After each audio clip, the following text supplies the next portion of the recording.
datang di Beetle Channel, semoga kita bahagia. Jangan lupa subscribe, like, komen dan share agar channel ini semakin berkembang. Terima kasih. Li Chuan Spas Bab 10. Bab 10. Sebelum saya kembali ke kamar asrama, saya terlebih dahulu pergi ke kamar mandi lantai untuk merapikan diri.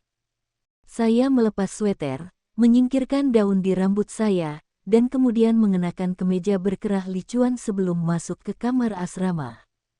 Saya awalnya ingin menyelinap masuk, merangkak ke tempat tidur, dan mengganti pakaian saya secara diam-diam.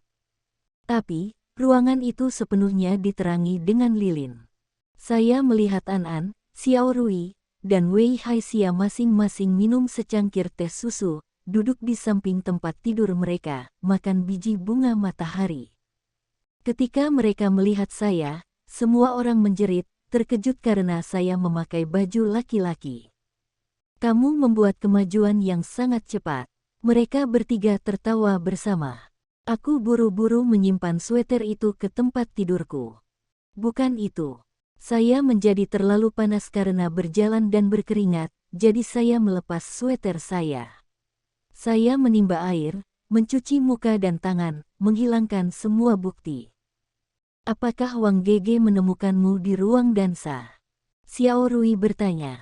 Dia datang tepat setelah kamu pergi. Dia bertanya di mana Anda dan saya mengarahkannya ke ruang dansa. Xiao Rui tidak sering pergi ke ruang dansa karena dia tidak menyukai sound system yang buruk. Tidak, aku melihatnya hanya setelah tarian selesai. Mustahil. Bukankah itu berarti dia menunggumu di depan pintu selama 2 jam? Benar-benar. Udara musim gugur begitu dingin dan dia hanya mengenakan kemeja berkerah. Kalau begitu aku tidak tahu. Agar saya tidak memberi mereka lebih banyak bahan gosip, saya hanya mengatakan satu kalimat itu. Namun, kelelahan tertulis di seluruh wajahku. Mereka semua melihatnya. Aku naik ke tempat tidur, masuk ke bawah selimut, dan berguling-guling, tidak bisa tidur. Pada jam 2 pagi, saya akhirnya memikirkannya. Li Chuan sudah dewasa, dia akan tahu bagaimana menjaga dirinya sendiri.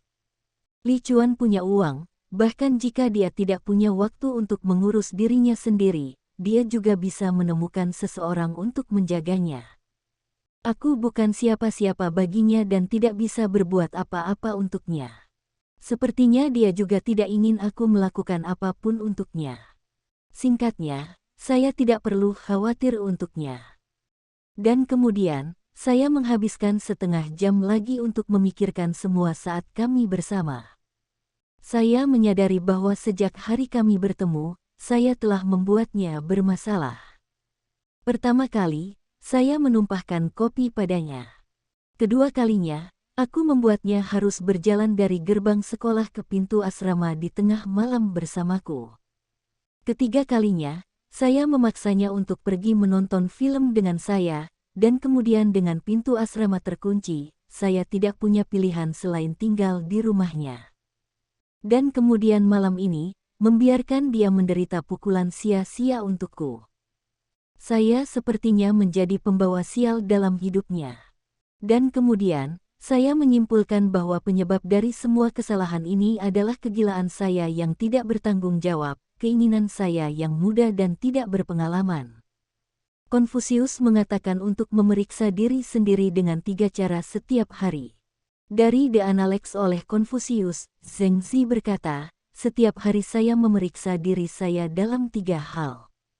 Dalam apa yang telah saya lakukan atas nama orang lain, apakah saya gagal melakukan yang terbaik? Dalam berurusan dengan teman, apakah saya gagal untuk jujur dan jujur? Dapat dipercaya. Apakah saya gagal mempraktikkan berulang kali apa yang telah diwariskan kepada saya? Pukul 5 pagi, saya bangun untuk berlari dan menghafal vokab. Di tengah angin musim gugur yang dingin, mau tidak mau aku berlari ke toko serba ada kecil untuk menelepon Li Chuan. Untuk menanyakan bagaimana tadi malam. Apakah dia baik-baik saja? Telepon berdering beberapa kali dan itu hanya pesan mesin penjawab, nomor yang Anda tuju sedang dimatikan. Tolong telepon lagi nanti. Mungkin dia terlalu lelah dan mematikan ponselnya untuk tidur. Saya ingat saya sebelumnya mendesak Li Chuan untuk membeli kulkas kecil untuk diletakkan di samping tempat tidurnya sehingga dia tidak perlu bangun setiap malam dan pergi ke dapur untuk minum susu. Li Chuan berkata bahwa dia takut akan kebisingan saat tidur, terutama suara mesin. Saya selesai menghafal vokab, sarapan, pergi ke kelas, dan kembali jam 10. Saya pergi ke toko serba ada lagi untuk menelepon. Tetap saja, tidak ada yang menjawab. Itu adalah pesan yang sama, nomor yang Anda hubungi sedang dimatikan. Tolong telepon lagi nanti. Saya dengan hati-hati mengingat setiap detail dari tadi malam. Hutan terlalu gelap dan saya tidak bisa melihat dengan jelas. Tapi polisi kampus pasti menendangnya beberapa kali. Saya tidak tahu di mana tendangan itu mendarat. Setelah itu, dia tidak akan mengatakannya sama sekali.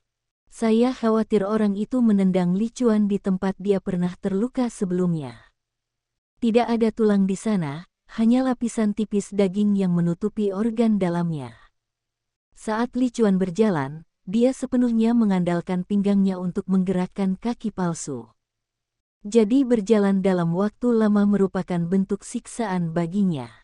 Tapi Li Chuan berjalan terlalu baik, sangat baik sehingga Anda hampir tidak bisa melihat ketidakseimbangan dalam jalannya. Itu adalah fasad bagi orang lain. Seolah-olah dia berjalan sama seperti orang normal manapun yang tidak perlu mengeluarkan energi sebanyak itu. Saya melanjutkan dengan kelas. Lain kali saya keluar kelas, sudah siang. Saya pergi untuk membuat panggilan lain dan masih mendapat pesan yang sama. Saya tidak bisa duduk diam dan pergi ke pintu masuk sekolah untuk mendapatkan taksi. Longze Garden, tolong Pak. Tidak ada pemanas di dalam mobil, cukup dingin. Pengemudi itu bercanda, Longze Garden. Nona, Anda akan pergi ke tempat tinggal orang kaya. Benar-benar. Aku akan pergi menemui seorang teman. Longze Garden dapat dianggap sebagai pengembangan perumahan terkaya di Beijing. Bahkan meter persegi adalah 40.000 yuan. Sopir itu menjulurkan lidahnya, rumah temanmu pasti cukup besar kan? Dia tinggal di penthouse. Ya Tuhan, penthouse. Apakah Anda yakin Anda melihat dengan benar? Ada apa dengan penthouse? Apakah kamu tahu seberapa besar penthouse itu? Bagaimana saya tahu? Aku tahu. Tahun lalu, ketika mereka menjual rumah, saya melewatinya sebelumnya dan melihat iklannya. Lantai atas hanya memiliki satu unit, lebih dari 500 meter persegi. Bahkan jika itu 500 meter persegi, 500 kali 4. 20 juta. Nona, apa yang dilakukan temanmu? Saya mulai berkeringat sedikit di dalam. Pantas saja satpam gedung menatapku seperti itu. Dengan cara saya berpakaian dan berdandan, bagaimana saya berjalan ke gedung yang begitu tinggi?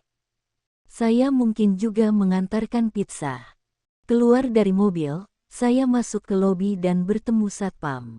Masih satpam itu, saya berkata, saya ingin bertemu Tuan Wang Li Chuan. Bisakah saya menyusahkan Anda untuk meneleponnya dan memintanya untuk turun? Petugas keamanan menatapku dan bertanya, kamu tidak punya janji. Jika Anda punya janji, Tuan Wang akan memberitahu saya sebelumnya. Tetapi dia tahu saya mengenal Li Chuan dan tidak berani menyinggung perasaan saya, jadi dia berkata, oke, saya akan menelepon rumahnya dan melihat apakah dia ada di sana. Dia menelepon, tetapi tidak ada yang mengangkat. Petugas keamanan berkata, dia tidak ada di rumah. Mengapa Anda tidak menunggu di sini untuk dia? Ada sofa di sana. Aku berjalan ke lobi barat dan duduk di sofa kulit asli. Saya menemukan ada meja di sebelahnya yang sebenarnya menyediakan kopi gratis. Saya menuangkan secangkir untuk diri saya sendiri, menambahkan gula dan susu, lalu mengeluarkan buku teks untuk dibaca dari ransel saya. Saya tidak memiliki nomor kantor Li Chuan. Jika dia pergi bekerja, kemungkinan kecil dia akan kembali pada siang hari. Tapi, jika dia benar-benar bisa pergi bekerja, dia tidak akan mematikan ponselnya. Saya duduk di sana untuk waktu yang lama dan menunggu lama. Saya duduk di sana sampai jam 3 sore, sampai perut saya mulai keroncongan karena lapar, sebelum saya melihat beberapa orang yang saya kenal masuk dari pintu masuk. Ci Huan. Ci Huan dengan cepat melihatku dan berjalan untuk menyambutku. Aku pernah melihat wanita ini sebelumnya, tapi aku masih tahu namamu.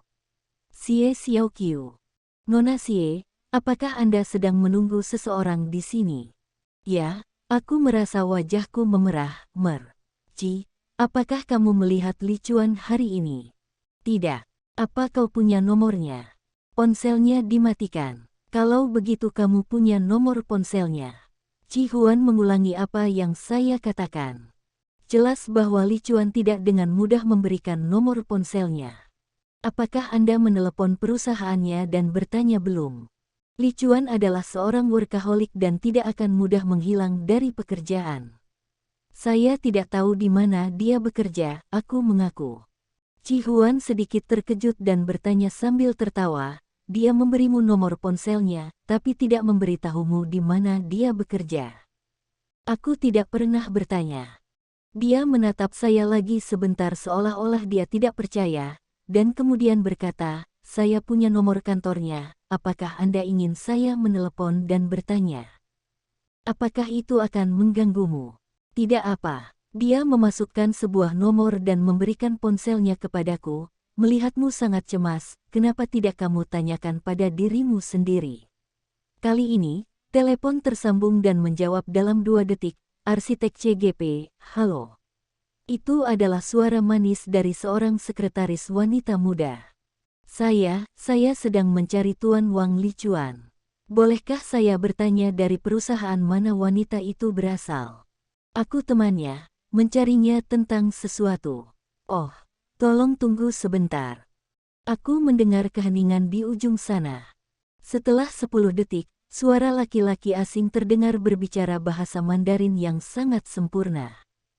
Nona, saya Sukun, asisten kerja Tuan Wang. Bolehkah saya bertanya siapa nama wanita itu? Nama keluarga saya adalah Xie. Nona Xie, untuk apa Anda mencari Tuan Li Chuan? Bisakah Tuan Wang tidak mengangkat telepon sekarang? Saya kembali dengan pertanyaan. Wang sedang tidak enak badan. Dia tidak masuk kerja dan tidak bisa menjamu tamu. Tebakanku benar, lalu suaraku mulai bergetar. Saya di Taman Longze. Li Chuan, Tuan Wang, tidak ada di rumah. Apakah sesuatu terjadi padanya? Apa yang saya katakan jelas tidak masuk akal, karena pikiran saya sudah mulai beralih ke pikiran lain. Mungkinkah dia menderita luka dalam? Mungkinkah organ dalamnya tiba-tiba mengalami pendarahan? Mungkinkah dia pingsan di rumah? Orang itu diam sejenak, seolah-olah dia dengan hati-hati mempertimbangkan kata-katanya. Akhirnya dia berkata, Tuan Wang saat ini berada di rumah sakit. Rumah sakit mana? Maaf, saya tidak bisa mengatakannya. Tuan Wang tidak ingin diganggu. Tampaknya dia menganggap suaranya agak terlalu tegas dan melanjutkan, jika wanita itu memiliki sesuatu yang ingin Anda sampaikan, saya sangat bersedia membantu Anda menyampaikannya kepada Tuan Wang. Tidak ada komentar. Tuan Wang tidak ingin diganggu. Saya memikirkan apa yang dia katakan dan hati saya menjadi sedikit dingin. Tidak ada, saya berkata, tidak ada yang ingin saya katakan. Selamat tinggal. Saya menundukkan kepala, menutup telepon, dan mengembalikan ponsel ke Ji Huan. Terima kasih. Li Chuan ada di rumah sakit. Di rumah sakit. Ji Huan berkata, saya sudah mengenalnya selama 2 tahun, dan belum pernah melihatnya sakit. Aku masih ada kelas di sore hari, aku akan pergi. Ji Huan terlihat seperti masih memiliki pertanyaan, tapi aku tidak ingin mengatakannya lagi. Li Chuan sakit. Dia tidak mengangkat teleponku. Dia tidak ingin aku pergi menemuinya. Saya naik bus, dan tanpa sadar naik ke arah yang salah. Ketika saya turun dari bus, saya melihat sebuah taman dan duduk menangis sendirian di taman itu. Pada malam hari saya pergi ke kafe untuk bekerja.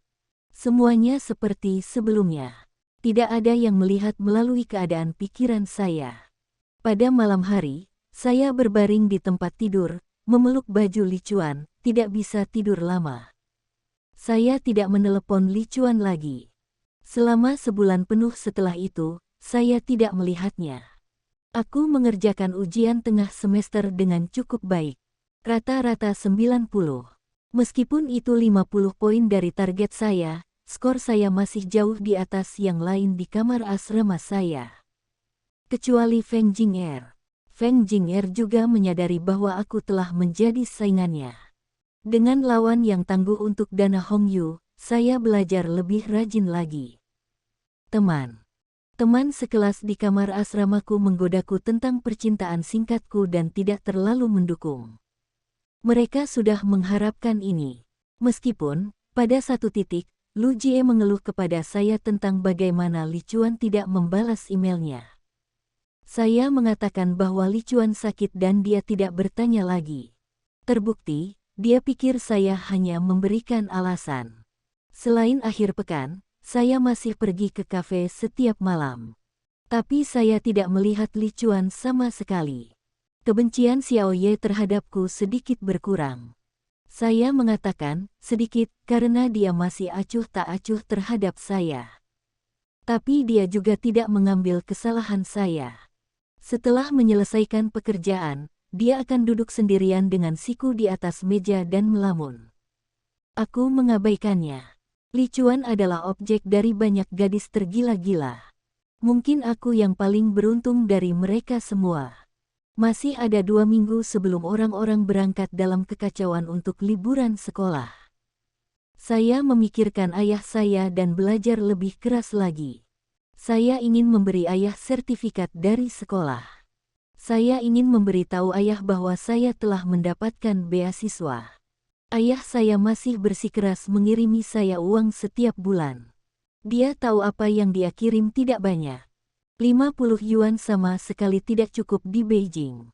Tapi dia menulis untuk mengatakan, ayah hanya bisa melakukan sebanyak ini. Sedikit dukungan masih sedikit. Cobalah untuk tidak bekerja jika Anda bisa, tugas sekolah adalah yang paling penting. Itu hari Senin. Ketika saya menerima surat ayah, saya harus berusaha sebaik mungkin untuk belajar dalam 2 minggu ini. Kemudian saya bisa beristirahat dengan baik ketika saya kembali ke Yunnan untuk berlibur. Namun, saya melewati kantor administrasi hari itu dan kebetulan presiden berjalan ke arah saya. Aku akan menghindarinya, percaya bahwa dia tidak mengenali saya. Tanpa diduga, dia malah menyapa saya, teman sekelas. Presiden Liu, mana lamaranmu? Kapan saya bisa melihatnya? Dia bertanya. Malam itu, saya menulis proposal dengan sungguh-sungguh. Saya tiba-tiba ingat bahwa Li Chuan telah setuju untuk mengedit proposal saya. Jadi saya meminta Lu Jie untuk emailnya. Sebenarnya saya tidak hanya berharap dia mengedit proposal saya hanya menggunakannya sebagai alasan untuk menanyakan kabarnya. Apakah dia sudah keluar dari rumah sakit? Saya pergi ke kafe internet dan mendaftar akun email Yahoo. Saya menulis email kepadanya dalam bahasa Inggris, "Halo, Li Chuan. Lama tak jumpa. Bagaimana kesehatanmu? Apakah Anda sudah keluar dari rumah? Sakit. Saya menulis proposal, jika nyaman, dapatkah Anda membantu saya mengeditnya? Terima kasih, Xiao Qiu." Saya menulisnya begitu saja dan mengirimkannya. Pada saat itu, ketika dikirim, saya menyesalinya. Semua ini sudah akan dibiarkan tidak terselesaikan. Mengapa saya ingin pergi dan mencarinya lagi? Aku terlalu ceroboh mencoba mencarinya. Bahkan jika email itu dianggap sopan, bagaimana saya bisa begitu ceroboh? Bukankah aku yang membuatnya sakit? Aku memarahi diriku sendiri. Pada hari Selasa, saya ada ujian penting dan tidak pergi ke warnet untuk mengecek email. Pada Rabu malam, ketika saya membuka kotak surat saya melihat sebuah balasan. Saya bahkan belum membuka email untuk melihat isinya sebelum air mata saya keluar. Itu adalah balasan dalam bahasa Inggris yang panjang. Pertama, dia membantu saya mengedit proposal saya. Dia pada dasarnya mengubah setiap kalimat. Jumlah kata setelah dia mengeditnya jauh melebihi jumlah kata asli saya. Dan kemudian dia berkata dia masih di rumah sakit. Itu pneumonia dan dia takut menulari saya. Rumah sakit juga tidak mengizinkan elektronik, jadi dia tidak bisa menelepon. Dan kemudian, dia berkata dia tidak ingin aku melihatnya sakit. Dia akan datang menemui saya segera setelah dia keluar. Saya segera menjawab, Li Chuan, saya ingin bertemu denganmu sekarang. Saya menambahkan 3 tanda seru. Sesaat kemudian, saya menerima jawabannya, tidak. Saya tidak akan mundur, dan menulis, beritahu saya di rumah sakit mana Anda berada. Saya tidak takut tertular. Dia menjawab lagi, tidak berarti tidak. Saya meninggalkan kafe internet dengan marah. Bersambung, terima kasih telah menyaksikan dan mendukung channel ini.